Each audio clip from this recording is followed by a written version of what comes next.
for you, it could almost be about life or death, isn't it? Is that an exaggeration? No, not at all, Bev. As I say, with Mark's condition, just in his room alone, he has over 15 appliances on, different machines, bed, his hoist, because he needs everything because he can't do physically nothing for himself. So all these machines have to be on, obviously to keep Mark alive, I should say. Keep Mark alive. He's on a ventilator 24 hours a day, so you have that plugged in 24 hours, but you've also got to have a backup ventilator plugged in. So, I have to have everything plugged in 24 hours because he's always got to have a backup on as well as not just having your normal appliances running through the day for like your washing and things like that. He needs everything plugged in all the time. Oh, Debbie, I'm so sorry. Well, for anyone listening on the radio, we're watching some pictures now of you caring for Mark. And as you say, he is often, all the time, connected to various machines which allow him to be with you and to have a quality of life with you. Do you get any help from the state in terms of your electricity bill, even at the best of times? Do you get any kind of support for that? No, I work full-time. I do full-time care for the company who look after Mark. I work with those. So I work 60 plus hours with that. I also work another part-time job. We get no benefits whatsoever. I am the sole breadwinner of the family, I should say. I've got 3 teenage children. So yeah, I do it all myself. I don't rely on anything and I get no help from anybody at all.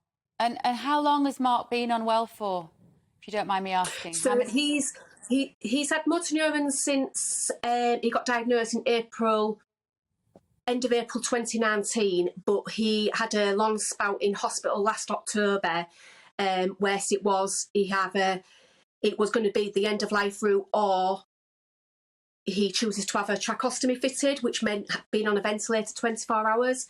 And since then, that has given him a lot better quality of life. But as I say, with that, there's a lot of other things to run alongside that. He has to have 24-hour care in the home, as well as myself. We have a nurse and a carer 24 hours a day to help look after him. But as I say, just with all the extra equipment, what is needed within him being able to be at home,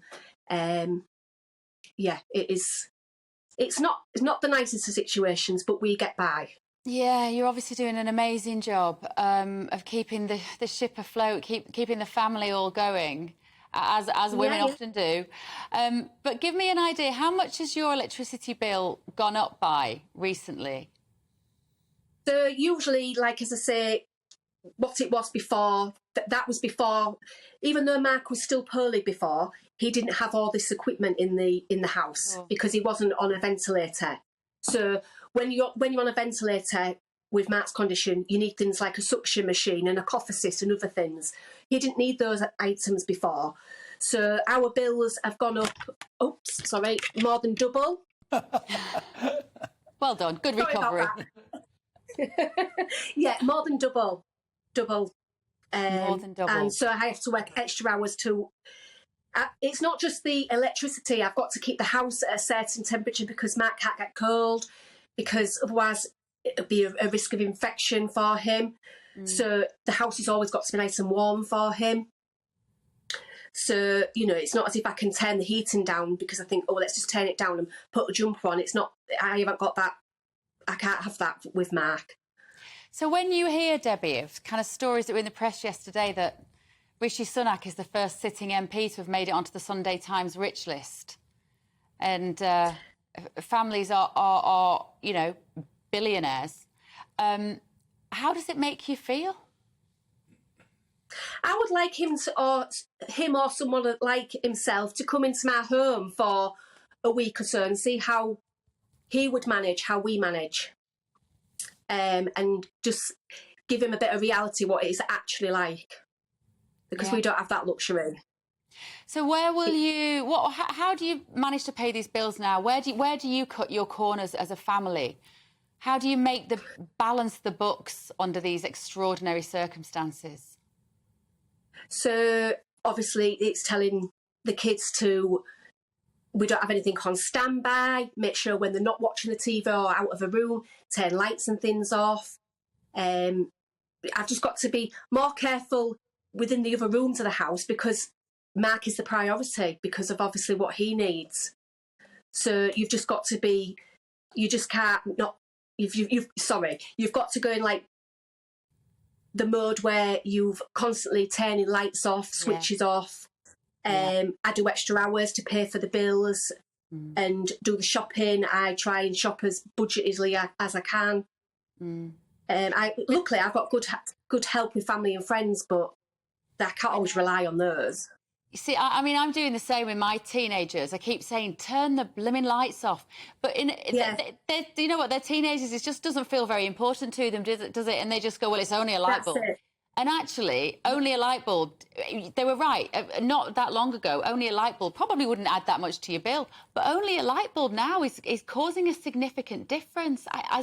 I'm still baffled that the government aren't doing more to help people. I mean, they've put this £200 energy bill rebate, haven't they, and £150 cut in council tax for most UK households. But it just doesn't seem like enough. It isn't enough. It isn't enough. That doesn't even cover.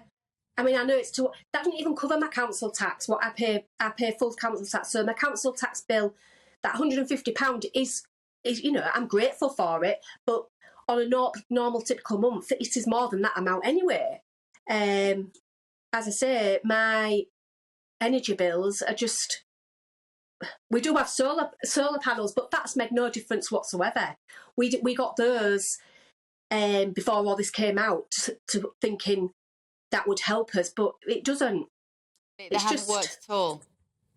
Not really, no. I think retrofitting them on houses, it's great, isn't it, to try and make that effort, but it doesn't always work. Listen, Debbie, I wish you and Mark all the best. Well done. You're doing the most amazing job. And thank you, Beth. Honestly, I think it really brings it home what individual people are going through, particularly in your circumstances. So we wish you all the best, my love. Thank you. Thank you. Thank you. Lembit, your father died of motor neuron disease. Yeah, he did. And just to explain the disease, it's very simple to explain. It's the opposite of Alzheimer's. With Alzheimer's, your mind goes, but your body's sound. With motor neuron disease, your mind's sound, but your body goes. You literally can't move. And oftentimes the last thing that goes is your breathing. That's why the ventilation is so important. And I was president of the Motor Neuron Disease Association for a while. We raised quite a lot of money for it. So at a human level, I really get it. Because the man that she married, the man that she loves, is still there, right to the end. And kind of reminds me of how I felt when my father passed away. I'm sure. The other side of this, and I think Debbie was really very candid and very lucid there, and that's really impressive. Yeah. And I really was so close to a cure for this at the moment, and actually GBNews has covered this before as well. The other side of this is the energy costs that she was describing. I've actually got solar panels. Utterly useless. Really? Total waste of money. I spent thousands on them, and I can't even detect a change in my bills. But the problem we've got here is, and I don't want to bang on this, I inevitably always say there is no climate crisis, because there isn't, in my view. But the problem is, let's not pretend. The reason we've got a cost of living crisis is because it's about energy, because we've got this idiotic, balmy obsession with net zero. Net zero. It's stupid. Yeah, I agree. We've got £1 trillion worth of gas right under our feet, but because of this virtue signalling, unscientific nonsense from the government and the environmentalists, who should be damn well ashamed of themselves because of the trouble they cause people like Debbie, we've now got this 9% inflation. If we actually home grew our energy, which isn't wrecking the planet, then we wouldn't actually have this problem. And I'm going to stop there because it really annoys me. Yeah, I feel it. Listen, I love a passionate opinion. I'm not going to knock you for that. We've heard how that cost of living crisis is affecting Debbie and her family. So let's get the views of a personal financial expert on where we go from here. I'm joined now by Pete Komalafe, who is the founder of Conversation in Money. Good evening, Pete. I'm sure you were listening to our conversation there. Do you share some of the frustrations that we've heard from Lembit and also from Debbie about the fact that the government just don't seem to be doing anything about our utility bill crisis that everybody's feeling. Yeah, 100%. I can completely and utterly relate to, especially with what Debbie is experiencing right now. It's extremely difficult to hear those kind of things. And when you look at the forecast coming out of the government, we were told that inflation was going to be 10% by the end of this year. It's already at 9% and we're in May. So I feel as though, not that they're playing fast and loose with these numbers, but there is worse to come. And I think we just need to be prepared for it. Explain to us, because there will be people watching this, my 18-year-old's watching, he won't know, why does inflation affect us on a daily basis? What does that actually mean? Is it just as simple as less for your money? Technically, yes, but inflation is essentially the cost of the products and the services that we use on a day-to-day basis increasing in price. So the main driver for inflation at the moment is energy prices, and that is because of obviously the war in Ukraine, other factors as well, bottlenecks, supply chain issues. So the way I typically explain this is in a simple form. If you're doing your weekly shop and it costs you £100, then next week it costs you £109. That difference essentially is inflation, and that goes across all of the products and all of the services that we buy and use. Are there some shop owners, though, who are taking advantage, shall we say, of the fact that we all believe things are getting more expensive, and therefore maybe the prices are just being put up a little bit and hoping we won't notice? I think it's interesting you say this, actually, because I was reading a piece the other day, actually, and I did a live on YouTube talking about this specifically. Oftentimes when you think about inflation, you think about business increasing cost as they experience the cost. And the graphs out of the statisticians at the moment are saying that actually the cost of business is slightly higher than the cost that we're seeing at the moment in our increase in prices, essentially. So that doesn't 100% negate the fact that there will be some businesses who will be taking advantage of this. I mean, we know that the fuel duty wasn't fully passed on to consumers at the pump, so there will be a little bit of that going on, but I don't think that's necessarily the case across the board. What can people do, Pete? Because often at a time like this, when you see your bills go up, experts like you will say, get on a different tariff, shop around, change your provider, and yet we're hearing that there's no point doing that at the moment. Why is that? Well, because you've got the energy cap prices at the moment, the fear is, and we've got another one of these coming in October, and this is the one big driver for me, whereas we're at 9% inflation right now. That doesn't take into context that we are going to see another 40% increase in October.